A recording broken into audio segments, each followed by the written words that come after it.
All right, good afternoon, ladies and gentlemen. Welcome to our monthly concert and interview series. Today we're here at the Museum of Glass.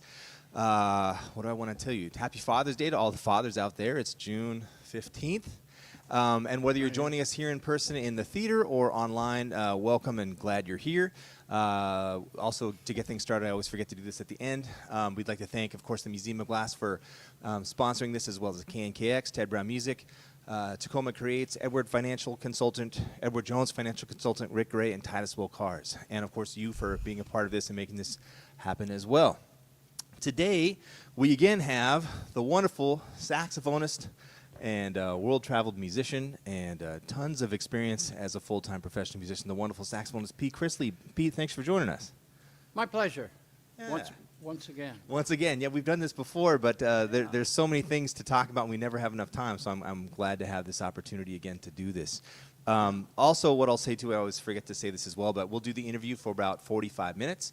And then after that, we'll open things up for questions. So if you have questions for Pete or myself, feel free to let us know. And in the meantime, you can also put them in the comments if you're joining us online, and we'll get to them soon. So, Pete, we've talked about many things. If this is the first time you're watching one of these, I think we've done like 3 or 4 of these interviews already. Yeah. And there's lots of great backstory information. So I'm just going to kind of continue delving into questions that I have because you've done so much over your career. Can you talk about your associations with Hadley Calaman, saxophonist Hadley Calaman? Oh, Hadley, yes. Yes, it was the time period in my life where I had left high school and spent probably a couple of years on the road with bands.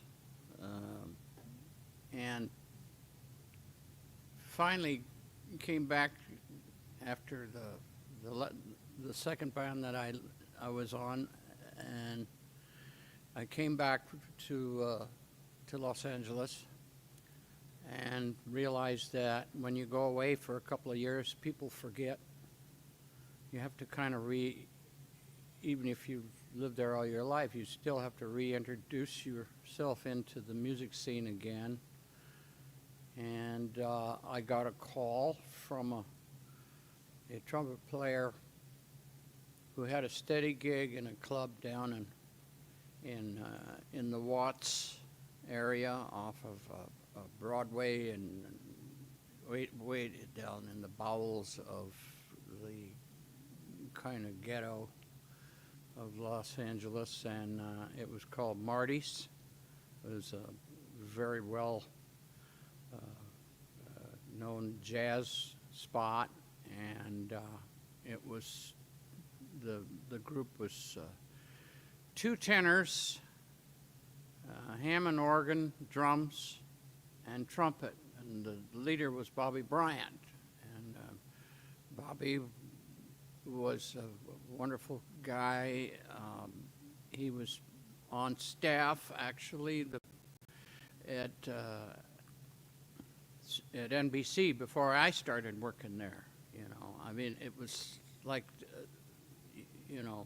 events that happen categorically after this, after that. But he was there way before I was as a staff, and I got introduced to that NBC thing when I was working with Louis Belson's band, and Doc Severinsen was a guest, and then I met him, and then eventually got into the Tonight Show thing, which is a 1 in a million kind of situation. But this gig with Hadley,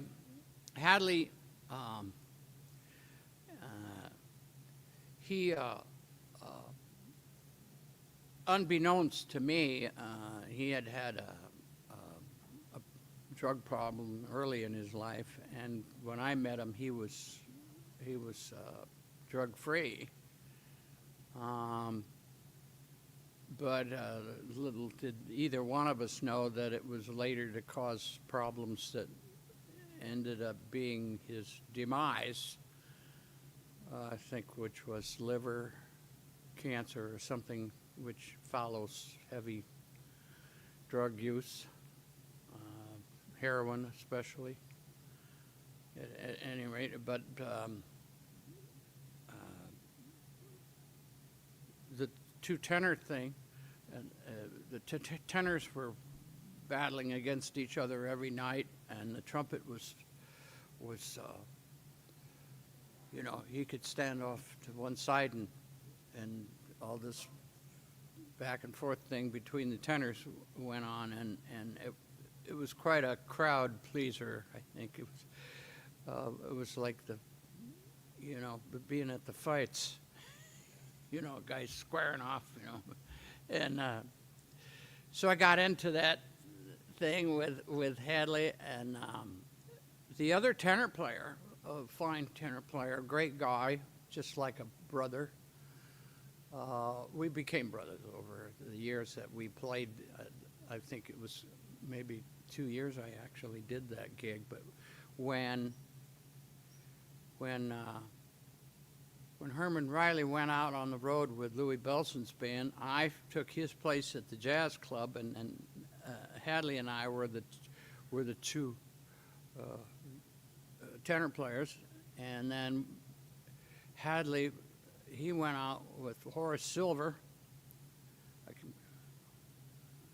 amazed that I can remember all this. It's quite a while ago, you know, but like 40-some years ago, but at any rate, he took off and went with Horace Silver, which was a great gig, you know, very prestigious, and so it was Herman and I, and then when he came back, Herman went out with Louis Bellson, and I ended up, you know, with Louis Bellson. And that went on, my association with Louis went on for about 30 years or something like that. He was really responsible for me meeting Doc Severinsen and going and actually doing the Tonight Show. But we had this camaraderie thing going, and Hadley, he was quite a Coltrane influence going for him, you know, which is most of us were that. I remember when I first heard Coltrane, we were in a car. We had a group when we were kids, and somebody was old enough to drive, and we were in a car, and the radio was on, and that's the first time they played the Milestones album, and we heard Coltrane, and everybody, like, they had to stop the car, and everybody get out and go, "What was that? You know, did you hear that?" You know, so we got the album, and we just sat around and listened to it for months. You know, because it was so different. You know, and those were my favorite Coltrane years, really. Yeah. That leading up to the Giant Steps era, and later on, he was looking for something, but it seemed to get out of context for what I believed in.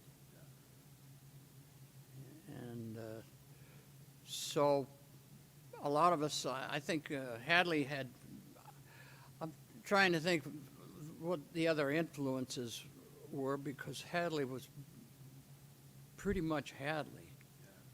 You know? I was going to ask you, I know... You know, he had his own thing. Yeah. When I was studying with him, he mentioned quite a bit, talking about his time in L.A. and being around Joe Henderson. Was Joe Henderson around at the time when you were down there as well? Well, Joe Henderson lived in the East. He very seldom came out to... There was always this thing about, you know, if you're from the West Coast, you're no good. You know, you have to be from the East Coast to be hip and cool and the thing, you know. So, but my first exposure to Joe was Sidewinder, which was the very first rock jazz album. It turned the navigation around. The compass turned in jazz and started to focus this way because they needed more attention to sell records, so they thought that this was the way to go. And so Joe Henderson, he had his own thing, which was, the more you listen to him and the deeper you get into his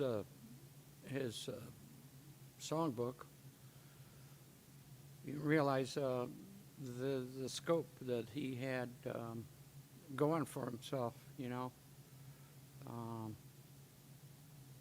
And I finally, you know, most of the people that I had listened to, I ended up meeting, which is kind of, was this meant to be, you know?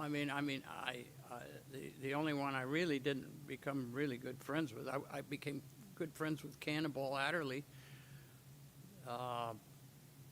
When I met him, he was playing at a place in L.A. called Shelley's Manhole, and Shelley Band was a very famous jazz drummer and worked in the studios, and he worked with my father too, and so my father worked it out, and I got to play there with my group at Shelley's Manhole. You know, we were all underage, so it was kind of like privilege kind of thing. But I went there to see Cannonball, and I met him and talked to him, and you know, that was from our, in context, we were listening to Coltrane, and Cannonball was there, and you know, you just, when you hear somebody, you have no idea who they really are, what they look like. How he was like, you know, to me, I was like, I walked up, I shook his hand, and I said, man, when I grow up, I want to play just like you. He said, did I tell you this? And he said, you look like, he mentioned Drysdale. Yeah, he said, you look like Don Drysdale. And I didn't, that kind of went by me, but everybody else was laughing, you know, and everything. But at any rate, Hadley took on another thing when he, you know, I lost contact with Hadley when he left Los Angeles, because Bobby, you know, the gigs, no matter how long that gig went, it went for years. I was part of it. I think I benefited quite a bit by it. I learned a lot of things, like a lot of things not to do. You know, I mean, you try things or you say things or do things, and pretty soon you realize that wasn't the best move, you know. At any rate, he became part of the education system up here at Cornish, I think, right? Yeah, that's where I met him. Chuck was there. And I know all these people, a lot of the Cornish people, from just being involved with Bud Shank and doing the camp there for several years. I mean, I think I quit counting at about 15 years. I came up and did that in the summer. There was nothing going on in California or anything. In the summertime, everybody was on vacation at that particular time, and I think it was the end of July. The jazz camp is always the last week in July, or it used to be, and everybody's out, you know, out of town or vacationing, and there was no money coming in, so just having a gig that, you know, like, the first thing you learn is play horn, get check, and so that was a regular occurrence, and that's where where I spent most of my time with Bill Ramsey, who was a mainstay in this town of many things. It seemed he had the Ramsey World was his band and his association with Milt Kleeb and the 10-piece band. And when I came up here to play, I didn't see Hadley much because he didn't, he was in a different kind of circle. And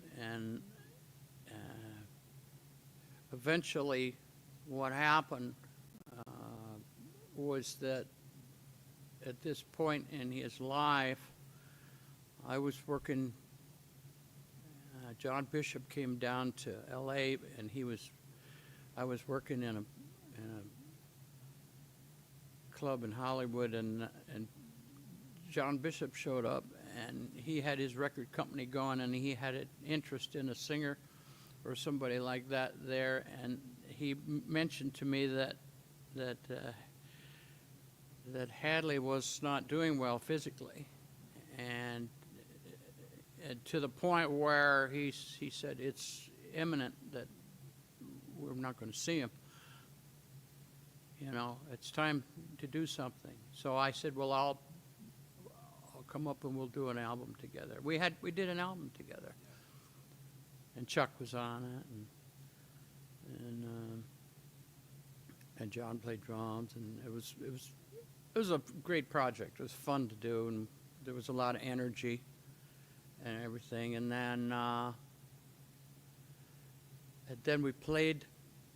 When the album came out, we did an album kind of, when you put a band together and you're breaking an album, so you go in a club and you'd say, this is our release party or something like that. And it was downtown Seattle. Was it at Tula's? No. It was another club. A lady owned it, and it was like the Showboat or the River. New Orleans? Huh? New Orleans? Yeah, the New Orleans. New Orleans, or Nolans, as they say, in Nolan land, Lovely people, the gal who ran it, and Hadley, and I played there. And I guess it was that period where things started to come apart because he fell off the bandstand. So not much after that incident before he finally left us, But I'll never forget, all the times that we played together, and we influenced each other. That was my first experience with that kind of situation where, you really become accustomed to listening and reacting to somebody else. And then the next thing for me was quite a long exposure with Warren Marsh, who was kind of like the professor.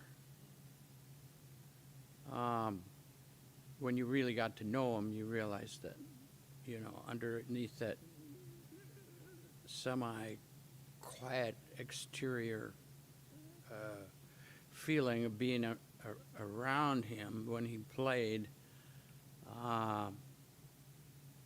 that he had his hands on several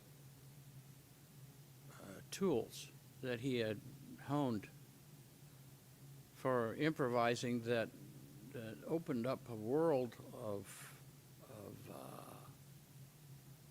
opportunity to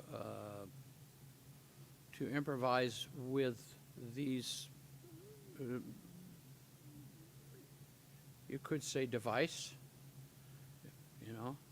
Everyone ever built a race car, there's a toolbox full of devices that get things done.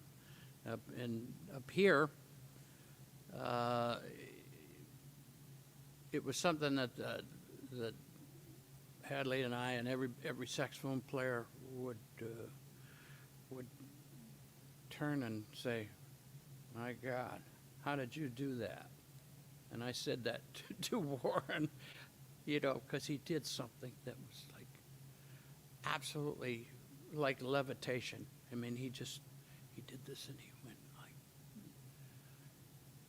in space, and he created this space within a space. In other words, he played within the time in such a way that made it feel like, floating in space, but at every increment of the time that's going on, he knew exactly where he was. So the displacement was an exercise that he worked with Lenny Tristano for 20 years. So the first I said, when I said, "How do you do that?" He said, "I think that one of the things that we have in common is that I listen to you, and I'm influenced by what you're doing. And as a matter of fact," and I was completely taken about the fact that my very first album, there was only 4 tunes on it, because in those days I was unawares of the rule of thumb is that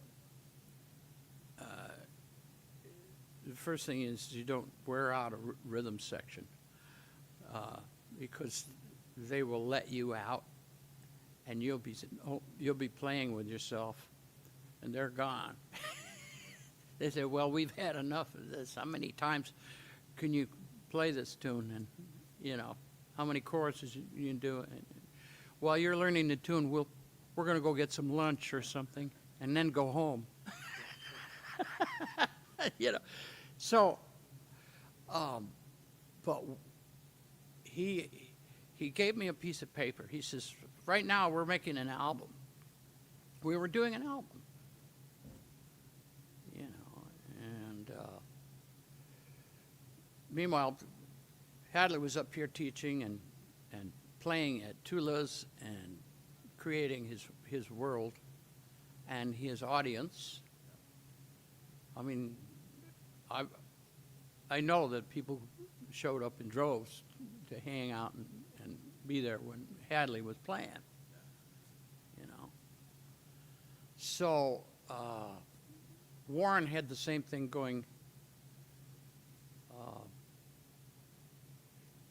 but the first exercise, he wrote this. It was like he wrote this on a piece of music paper, but it was like, okay, you take a 4-bar, build yourself a 4-bar phrase, improvise a 4-bar phrase. Da-da-da-da-da, da-da-da-da-da-da-da-da. Now, the W-da-da-da-da-da, 2, 2, 3, 2, 4, 2. Now, this is where I got lost. I had actually halfway through this little exercise, I had to borrow money to get home. I mean, I was so goddamn lost because it just turned you right around. I mean, you go, all right, now you just take the phrase is built on 4 bars and the time. And now what you do is you enter that phrase a quarter of a beat later. And you keep it a quarter of a beat later and cross the bar line on 4 and be a quarter of a beat here and a quarter of a beat there. And you just keep displacing it a quarter of a beat at a time, and it becomes an echo. It gets further and further and further away. But being able to mentally know where you are here means you're thinking of 2 things at the same time. So he could think 2 things at the same time now. He's got this thing where this part of his brain is saying, this is where we are at. This is where the other me is over here doing this, and this me doing that. And when you master that, then you take the harmony and you displace that with chords that assimilate harmonically from a different perspective, the same thing, but here again, here's the center, and we're working our way out into space here. And it's still within the realm of chords that we have heard from, go back to the late 18th century, and Richard Strauss started to use compound chordal structure with this melody going here and the root being over here, you know, and so there's two things going on now. There's a harmonic displacement and there's a rhythmic displacement, and then there's ultra what they called I know where I'm coming up with this technical stuff, but it's interpolation. Sounds like the Slonimsky thesaurus of Well, scales and melodic patterns. Slonimsky, all I know is that you get the book and you've got all these scales and things, and you take. Bob Cooper was my second teacher. My first teacher introduced me to a Berg Larsen mouthpiece, and it was light years ahead of a rubber doorstop that comes in the case that makes you sound like, you know, like you need a real mouthpiece, you know. This thing is going nowhere, you know. But unfortunately, I was able to, before I spent too much time in nowhere, I was introduced to one. It was an 80 over 0. You know, now we have mouthpieces, you know, the 130 was, and that's still relatively small, because I told you that my good friend Plas Johnson, who was a mainstay in Los Angeles, so he's older than me, I think, if there's such a thing. No, I used to be the youngest guy in the band. Now it's all turned around, you know. But he had 140s, 150s. He said he went to England and he hung out with Berg Larsen, who, my feeling, I told you, I think he really, the romance of his mouthpieces, the way they play, not all of them play great. I have 3 or 4 of them. You took one, that means I had 5 or 6. Now I have 3 or 4, but they all play slightly different. And all it takes is one swipe with a file, and it changes the attitude of the mouthpiece completely, you know, what it's saying. So, and he uses, Plas uses a baritone reed. So he has that big guttural sound, you know. But that, you know, I forget, did Hadley, do you remember what Hadley was playing on? He changed things around a little bit when I met him. Because I'm trying to remember what he had when I first met him. He introduced me to a really small tip opening. It was Ralph Morgan. Actually bought one from him. It was a Ralph Morgan 85 Excalibur, which is kind of modeled after Autolink, but it was hard rubber. A hard rubber? Yeah. Okay, so that's probably what he was. Well, then he came back later and said, it's too small to get something bigger, because he actually changed. He was trying different mouthpieces at that time, too. So. But I'm curious, you mentioned, so your conversations with Warren, the albums, but also your actual conversations with Warren about rhythmic displacement, harmonic displacement. But with Bob Cooper, when you started with Bob, what was he having you work on? What kind of stuff did you? Bob was, I always felt that had Lester Young lived as many years as Bob Cooper did, he would have probably evolved to where Bob Cooper was, because I always thought that the heart and the soul and the expose of Bob Cooper's, you know, his style, his approach was kind of like a Lester Young with a different, you know, with more vitality in it. Lester was, I think Lester had more vitality before he went into the Army. His Army experience kind of crushed his soul. He got treated really bad in the Army, and when he came out, he never played again like he did before. Probably got beat up, you know. But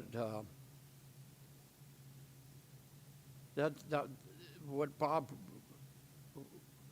he was the first one, and when I mentioned the Slaminski book, he had a copy, and then we were just playing. Actually, Bob was one of the original Lighthouse all-stars. If it's Jazz California, then you think, well, the beginning of the California popularity of musicians who play jazz and are recording, or Bob Cooper and Bud Shank and Shorty Rogers and Frank Rosolino, you know, Connie Condoli. And so all those people I spent years working with, you know.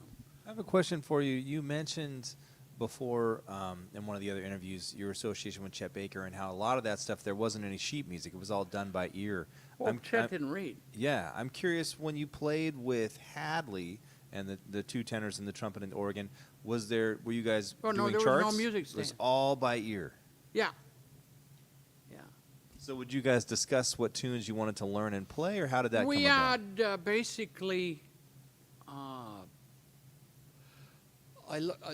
just by being there and being part of it, you know, like the leader, Bobby, the leader, we're going to do this, and we're going to do that, and then you two are going to do this, and I'm going to do that, and then I'll stand over here, and you guys, but this is the tune we're going to play. And Bobby had a rapport with the audience and stage presence, things that you notice after a while that, you know, if you get the opportunity to do this yourself, these are the kind of tools that you need to actually get people up out of their chairs and dancing on the tables and screaming and hanging from the ceiling and going absolutely ape because the music is doing this to them, you know. And that's what we did. We got people fired up, you know. And it was a hell of an experience, because being the only white guy within 20 miles of downtown L.A., I felt like I had to, in a way, just the vibe. The people who were regulars, I got to, you know, to know those people, but people came in and, you know, who's this dude up here, this white dude, you know. And now I'm playing, and the other guys are paying attention to me, so they finally figured out that I actually had, should be there. But in that neighborhood, when you get to work, you take the battery out of your car and put it in the trunk. Otherwise, you ain't getting home. Understood. You know, Well, I'm curious with a lot of these small groups. You mentioned Connie Condoli, Shorty Rogers, Frank Rosalino, and I know you've worked with all these folks. Yeah. Was it common? Did people bring charts to gigs, or was a lot of it just like on ear, just do it A by ear? lot of ear stuff. Yeah, mostly. Mostly, one of the things that, in my mind, was that if you want to do this, if you want to you want to play, then you're standing up there. I watch Zoot Sims play. I watch my favorite saxophone players, people that I was paying attention to, get up there and play. They didn't have music stand up there. They're playing this tune, that tune. Zoot was kind of prolific, and if you get by the fact that he imbibed quite heavily,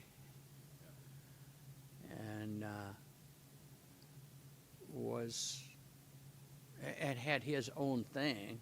I mean, Zoot was Zoot. I mean, we played it. He always had this bright side of the expose. The thing that he projected was especially rhythmically. He was fun to listen to. And also harmonically. These things.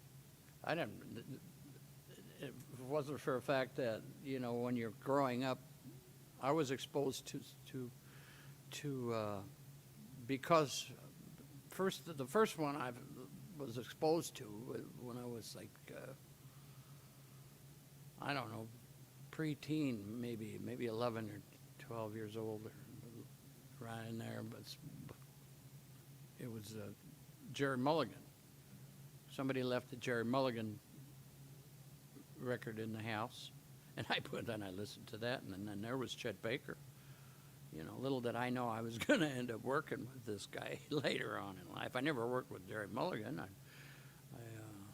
but at any rate, being interested in that, the more records I bought, there was only records, and so then it was Jerry Mulligan with Zoot Sims. Now I got interested in listening to Zoot Sims, so I bought Zoot Sims on his own, and then later on there was Stan Getz, and then Al Cohen. And Zoot and Al played together many years and traveled, and a lot of stories about each with their own kind of sense of humor. Being around them was great, a life experience being around Al Cohen. He wrote great charts. I know, but I have had a couple of albums where he wrote all the big band charts, and they were sensational. Swing. He knew how to swing, and he had a swing of his own. And I got to play with him in a jazz. They had a big jazz concert in Denver, every year, and they invite people to come and play, and I was fortunate to be part of that, and I got to play with people that I, like Lockjaw. And there's somebody that had a completely different system for his creation. It entailed the mechanics of false fingerings so that he could mimic the same thing as a trumpet player could do with a plunger mute. Waka, waka, waka, waka. But he could do it like with 3 different fingerings for the same note. And it reminds me similar to the intricacies and the workings of a bassoon, because bassoon is a study of most people who master the bassoon have to, first of all, if you don't have a sense of humor, you're never going to get through this, because this goddamn instrument there's 14 different fingerings for this note, depending upon which direction you're coming from, because it's more than just a farting bedpost, as they called it, you know. So, and when, being around my father, he was one of the greats, and all his students did well. But which brings us to another thing that you and I could talk about, is reeds. Oh, yes. I mean, I've just, at this stage of my life, for 50 years, my father was with the Rico Company buying cane, and then he made bassoon reeds for people. He made the blanks. They call it a blank. It's like if you take a double reed and you take it apart and you spread it out. So this side is on this side, and this side on that side.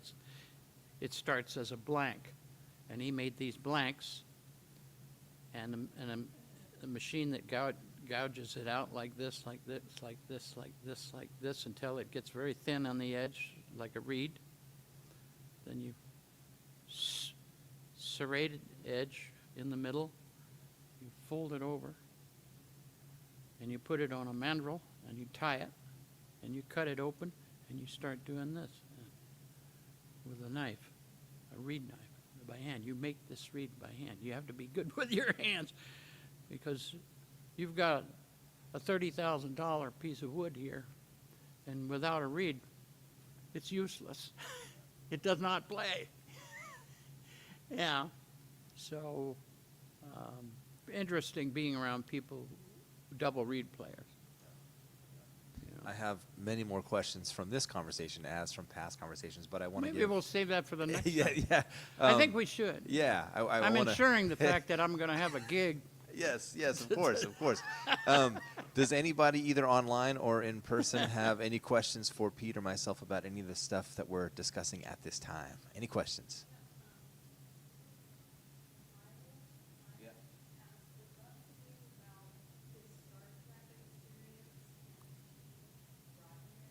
Oh, the question is, would love to hear about that your was Star Trek interesting. experience and Gene Roddenberry. I felt like it was kind of another one of those things that, like the Tonight Show in its entirety, being able to play. Gene Roddenberry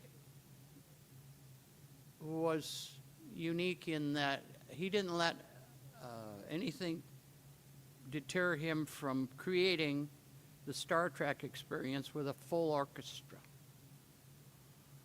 I mean, everybody was just economically hampered with the fact that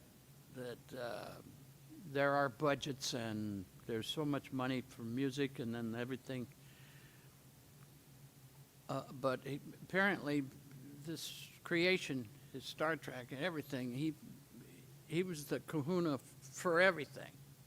So when it came to the music behind the scene, he realized that, like I realized being around my father and being in the music motion picture orchestra for 50 years, he was at Fox, 750 motion pictures or something like that. And most of the score had a lot to do with the presence of the movie and what it portrayed to people watching the movie, because the music had a lot to do, you know, the composers and their skills. And so Roddenberry would not back away from using all the tools and all the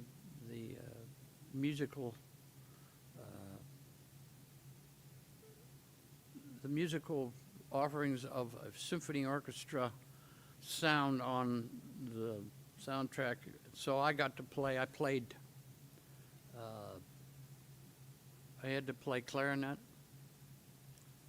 I had to play the flute.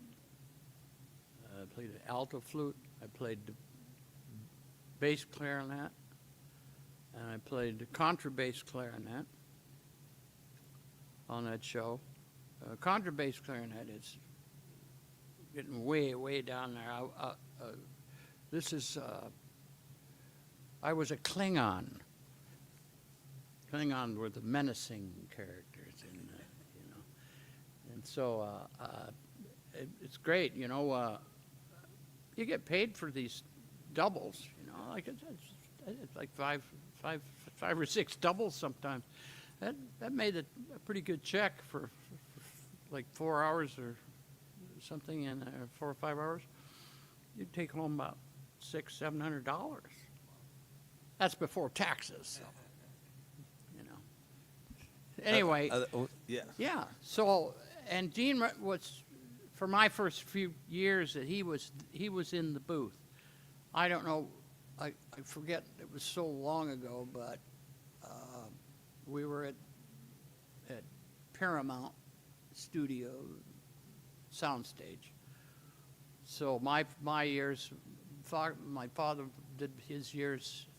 He started at MGM and then he went to Fox, and I went from Paramount, and later on, the last years that I was working in LA, I was doing something at Fox. And Linda and I played on a Family Guy show.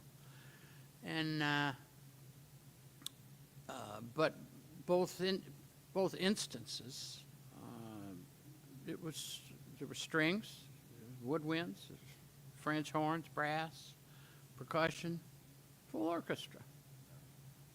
So, at this particular time, chronology, it was unique to have a full orchestra there,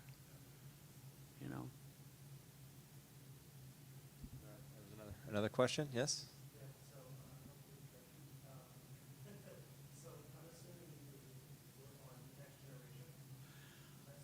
Yeah. So the question is, were you on the Next Generation soundtrack? Next Generation, and then there was Deep Space Nine. Next Generation. So I didn't do the first ones. The first Star Treks were all done, the beginnings were all done at MGM. And Spock and everybody, I was living in an apartment house on the street behind MGM, and they owned a house. They all had this one house that they lived in because they were at work every day, so they could walk across the street and go into MGM. So they were all there, living in that house. It was wild watching these people. I know that guy. Were there house parties at this house that you attended? No, I didn't see any of that stuff. But and then when it all switched and it became Next Generation and Star Trek and Picard and all these other people, those years were all done at Paramount. And that was the beginning of that was the first years that Gene Roddenberry was actually in the booth. He was in the booth for the music. A lot of times people in that position, being part of this whole thing, wouldn't. But he had an interest in it. And there were filming on other stages around us. And you know how they, whatever outer space people look like, they would come in the door and sit down and listen to the music being played. So there would be, all these people with this wild makeup and faces and things, and different colors, and they would come in and hang out and listen to the music. It was pretty interesting. It was fun. Other questions? Yes. Yeah. So the question is, did you meet Jerry Goldsmith? My father was Jerry Goldsmith. It's your generation. Jerry Goldsmith was. My father worked for Jerry Goldsmith quite a bit. Went at Fox because he did a lot of pictures. Jerry was an independent, and he worked at any studio that was involved with the project that he was writing for. I mean, you get contracted to write the music for this or that or this or that, and he wasn't one of the. See, at 20th Century Fox, it was Alfred Newman Music Department. It's the Alfred Newman Music Building. He was in the late 30s.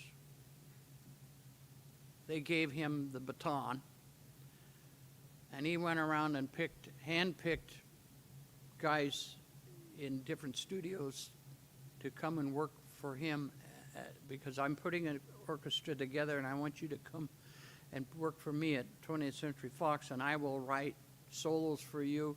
I can hear my father. Now, this is how many years since my father passed away, but if I turn on a Fox picture of that era, I'm going to hear him playing. It's eerie, Like I say, there's that, In fact, I have a picture of him here in my phone. I took it off the screen of him sitting there with black hair. The guy that I hardly knew because I wasn't born yet, and he was in his 20s, black hair and all, a lot of hair, and his glasses, but soon, and sitting in the middle of the orchestra, that bassoon sat kind of a little back from the very center because the strings are all here, and then there's the woodwinds, and then there's the brass behind them. So he's kind of in the middle of this picture, but he's playing, and it was the Wizard of Oz era. That would be 1938, 39.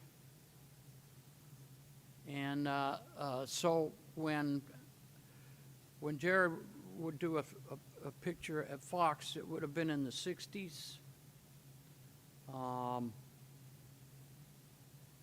60s, 70s. One movie he did was, I think, was Tora, and my father had a medieval instrument. It was called a serpentine.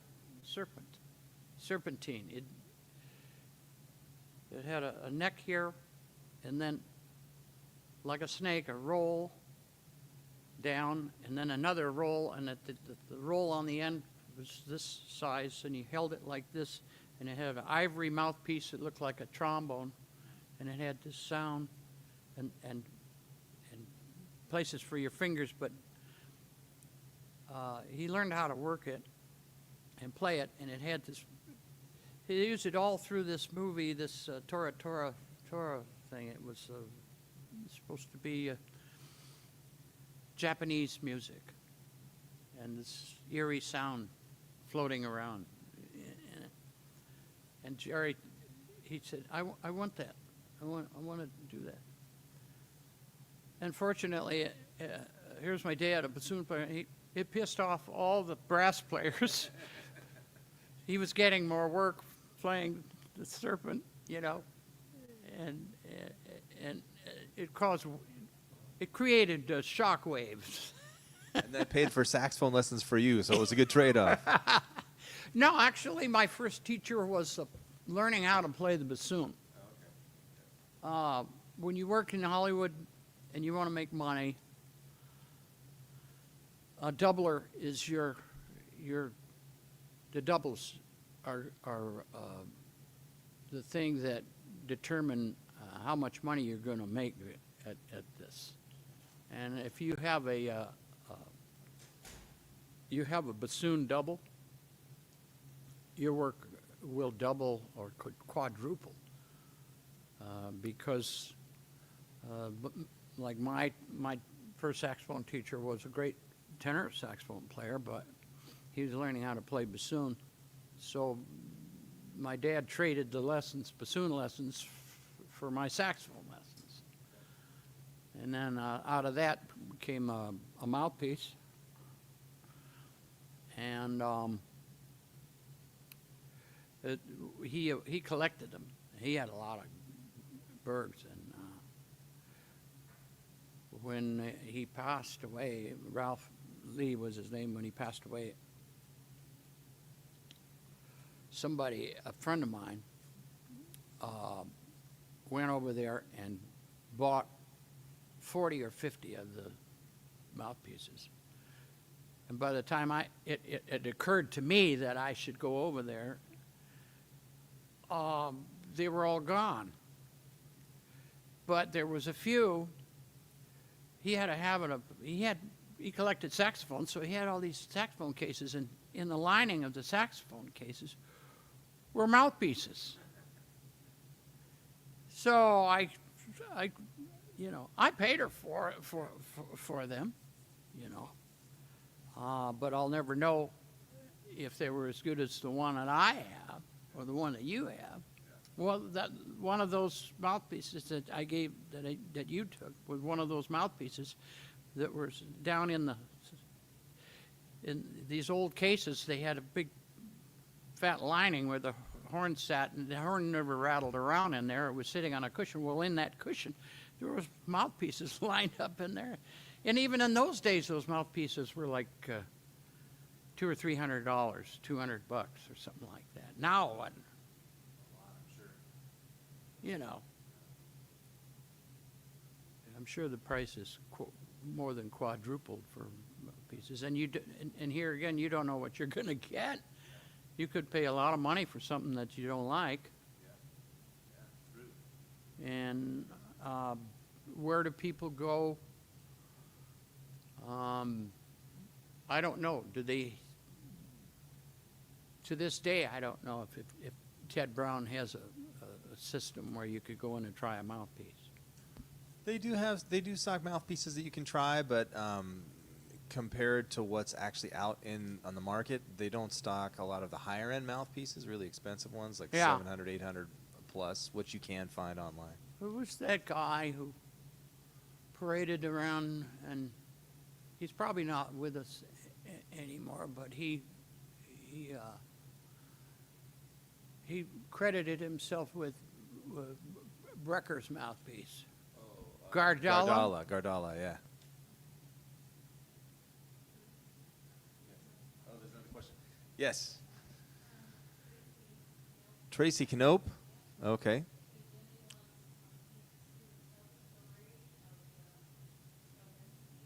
Oh. Tracy Knope would like to hear your Stravinsky story, which is a great story. I should have known. I know Tracy very well. Yeah, and he's laughing. As we speak, he's rolling on the floor, as a matter of fact. I was 12, and you know, when you're 12, you know, you want to drive a car. And there was this car sitting there, and inside the house was Igor Stravinsky, and he didn't drive. By that time, he was in his I think he was probably, you know, in his 70s or something like that, late 70s, and still full of music and vim and vigor for the performance. He loved to rehearse, but he had no idea about driving a car. He rode in the back of this car. It was a Buick. And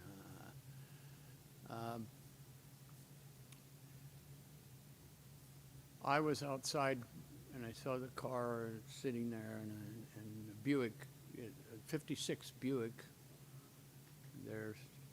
You don't need a key to start the car.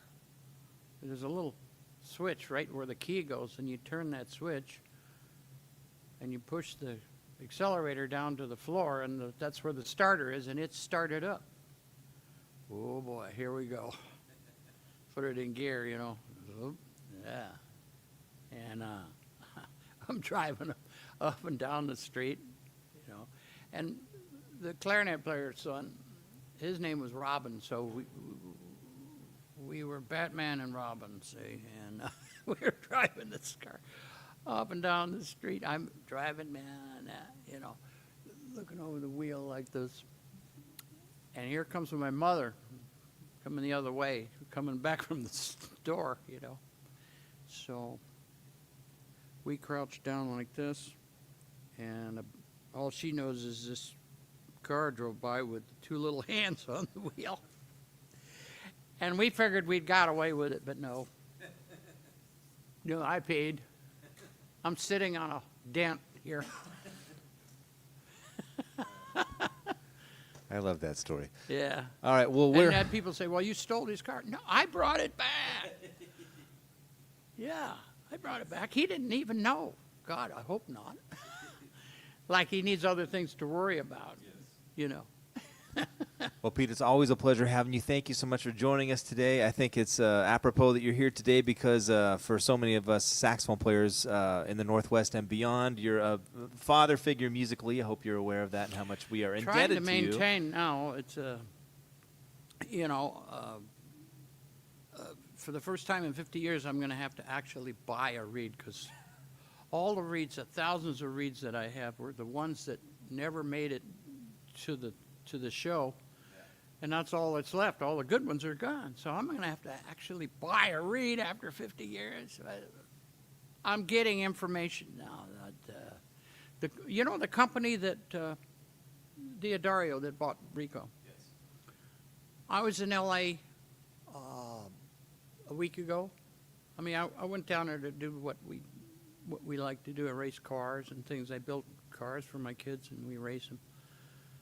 I went by the plant on the way to the airport. The plant is, I think somebody else owns it now. They sold everything and moved to New York or something. So all the machinery is different. And so people are telling me that, you know, who was Travis? Travis was telling me that he's got their reeds now and they're better than, so there's hope.